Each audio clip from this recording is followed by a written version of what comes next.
こんにちは皆さん。私の名前はトニーだよ。今4年生だけど3年だけ日本語が勉強しています。まだ、俺の日本語は、上手じゃないですから、I don't like to talk in Japanese too much. So the point of this video is just talking about why I think it might be beneficial for you as a person to learn Japanese and how hard and what tools you can use to learn Japanese with no real prior anything with Japan or Japanese culture or Japanese language at all. You can learn it. You could wake up one morning and you could be like, you know what? It's a fine day. I'd like to learn Japanese today. And guess what? I'm going to tell you how you can do that. So, first off, let's talk a little bit about me. I did not learn a single word of Japanese until I was 20 years old.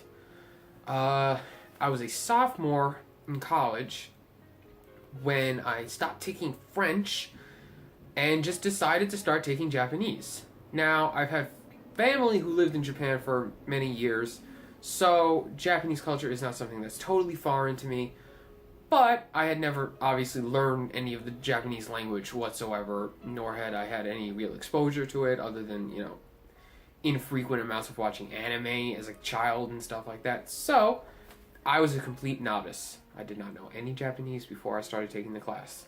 So, what happened the first day? Well, the first day, our professor comes in, he writes everything on the board, and he says, if you don't think you can handle this, get up and go right now. He said, I will not judge you if you get up and you leave right now, if you think that you're not going to be able to handle this. No one did, but only a few people could really handle doing it. Why was that? It's just a language. You can learn any language if you put yourself to it. But that's the thing. Dedication is the number one key to learning a language. It's not your resources. It's not how much time you have to put to it. It's in the time that you have. How dedicated and how disciplined are you to learning the language? Now, for me, I started out treating it just as another language course. I studied before test, I did the homework, but that was it. I was wrong. I got back my first test, I had a 55, and when I got that 55 back, everything changed. I said to myself, this is not like other classes. A language course like this is not like other classes. You need to dedicate at least an hour or more every day to studying this language over and over and over and over again, just so you can get it. And you know what? I said to myself, do I want to learn Japanese for real? Do I not just want to get a passing grade in this class? And I said to myself, I want to learn it. So, I changed my mentality completely. I stopped fucking around, basically. Every day, I was doing work. Every day, I was practicing. Every day, I was going through the textbook. Every day, I was practicing vocabulary, the alphabet, grammar, everything. Practice, practice, practice, practice, practice every day, like God only knows. There's a saying, how do you get to Carnegie Hall? Practice. That's the only way that you will ever get good at something, is through practice and dedication. So, in doing this, I found that my complete mindset about work and getting things done changed completely. Absolutely. Now, when I have something I have to do, it doesn't even have to be anything related to any schoolwork. Anything. I said it. You saw what happened when you gave 100% of yourself to learning Japanese. So, now, if you put 100% of yourself to anything else, you can have the same result. So now, I put 100% to everything I do.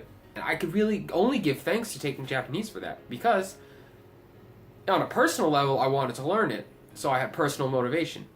But getting knocked down and seeing that I had to change my ways is really, really, really what changed my mindset about things. But you're not watching this video for me. You're watching this video, most likely, or maybe not, because you want to learn Japanese. I have 2 words for you. Do it! You can do it. People are so afraid of learning languages that are difficult. There are a few languages off the top of my head where I can think that there's a bit of a stigma around it, where people may think that it's difficult. Chinese definitely is up there. Both Mandarin and Cantonese. Arabic. Japanese. Those are the 3 that I could think of where people might say, do I really want to learn Mandarin today? Now, I have not taken the foray into learning Mandarin, nor have I learned Arabic. But my point is that there is a group of languages that people feel are moderately more difficult than, Spanish, French, stuff like that.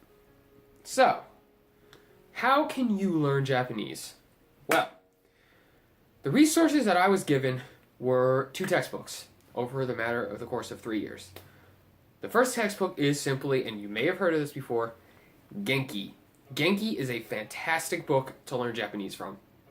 Swear to God, it really is. It taught me everything I needed to know. You buy that book, you will have a core understanding of the Japanese language if you try every single day in, a year. Easily. If you do it. I did it, and I had a core. I was able to read hiragana, katakana. In 1 year, I was able to read those without problems at all. And now, I can read absolutely any hiragana. I can read any katakana. Any. If you want to go further than just the basics, the beginning, and maybe a little bit above the beginning, then you're going to have to get Genki 2. That is the second textbook. And I highly recommend that, because that's where it really starts to pick up and you start getting to the real core of Japanese. You're only starting to scratch it a little bit. You're not quite fully there yet, but through the course of that book, you will definitely be able to converse at length with a Japanese person, and you will be confident in doing it. I can attest to that. I have only used Genki 1 and Genki 2, and I am able to speak with my Japanese friends without issue in Japanese. And I have only been taking Japanese 3 years. My university does not give above intermediate 1. I have been self-teaching myself. Jibun de Nihongo ga benkyou shitemasu. I have been learning on my own Japanese. This is the caveat, after taking it in school for 2 years. Now, the question always is there a difference between learning on my own, and is there a difference between learning in school? Having done both, I can say there is a major difference. You need to have more motivation to do it on your own. It is not like learning in school. You are your teacher. You have to get up and say to yourself every day, I'm going to practice Japanese today. I'm going to do lesson 14. I'm going to start lesson 14. I'm going to start, maybe just do the first section, do some examples, and then do some vocabulary. Discipline. You will get nowhere if you have no discipline. It's as simple as that. That is the major difference. And it's the same thing in class, but you also have someone there who is, I don't want to say forcing you, but is definitely guiding you along to learn the language. Now, let's say you don't want to use Genki, the textbooks. How is it that you can possibly learn Japanese? Well, I have not used anything but those, and there are certain apps which I could recommend to you, but having not used them at length, I'm a bit afraid of recommending things that I'm not totally sure how they work.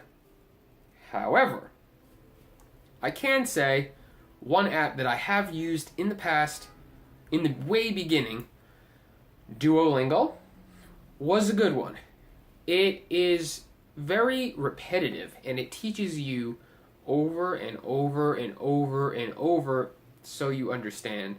And you also, it's like going to a class, but it's just on your phone. So you can have a little bit more fun maybe if it's a smartphone app. Maybe. Now, there are many components to learning Japanese. There's tango, vocabulary. There's grammar. And then, the most important thing of all is their alphabets. There are 3 alphabets in the Japanese language. First one, hiragana. You can learn hiragana in 2 months if you practice every single day. I promise that. Second one, katakana. It's a lot easier than hiragana. You could probably learn it faster than you learned hiragana.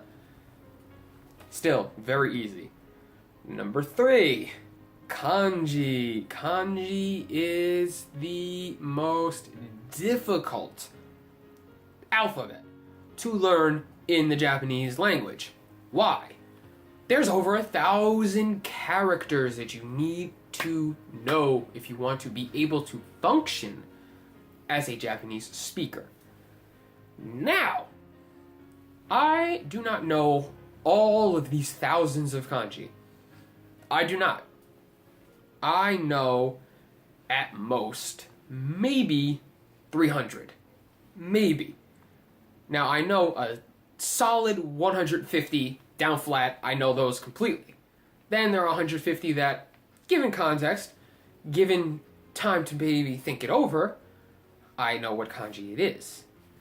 But I'm telling you that if you are going to learn Japanese, do not stop before you get to kanji, because kanji is the make it or break it point for learning Japanese.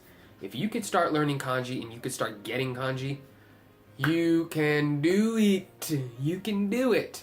Now, I got you if you want to learn kanji. Genki textbooks, they have the kanji in the back where you can practice and practice and practice. They give you the name of the kanji, they give you the meaning, they give you the different meanings, and most importantly, they give you the stroke order. That is the most important thing. Follow that. Follow it, because you need to learn how to write these kanji correctly, not half-assed. But again, let's say you don't want to learn kanji through Genki. Well, unfortunately, there are no Duolingo apps alike that will teach you kanji as such. But there are a few kanji-specific Japanese apps that may help you. 2 that I found, one is Kanji Senpai. Kanji Senpai is a very good app. I've used it continuously for the past 3 months, and it hasn't taught me anything new. You need to have a basic knowledge of kanji to begin it. But it has helped me keep moving forward and keep me remembering exactly what kanji I've learned. The other one is something called Kanji Study. I use that as well. It's not as fun as Kanji Senpai, but it works. So, break it down one more time for everybody. You, the viewer of this video, I apologize. You, if you are on the cusp of learning Japanese, you want to do it. Do it. You can do it. Follow these steps, follow what I said, and listen to what I said, and maybe, you'll be able to speak Japanese soon. And I can tell you honestly that learning any language, forget if it's Japanese, it's Italian, it's French, it's German, it doesn't matter what language it is. There is no better feeling in this world than learning a language and speaking that language to someone who speaks it natively and having them understand you and say, wow, you're good at this. Ah, the best feeling in the world. You want that feeling? It's better than anything. It's better than eating cookies straight out of the oven. Best feeling in the world. So, do what your heart wants. You could relate everything that I just said, other than the Genki and the apps and stuff, to learning any language. Discipline. Dedication. Do it. That's all I gotta say.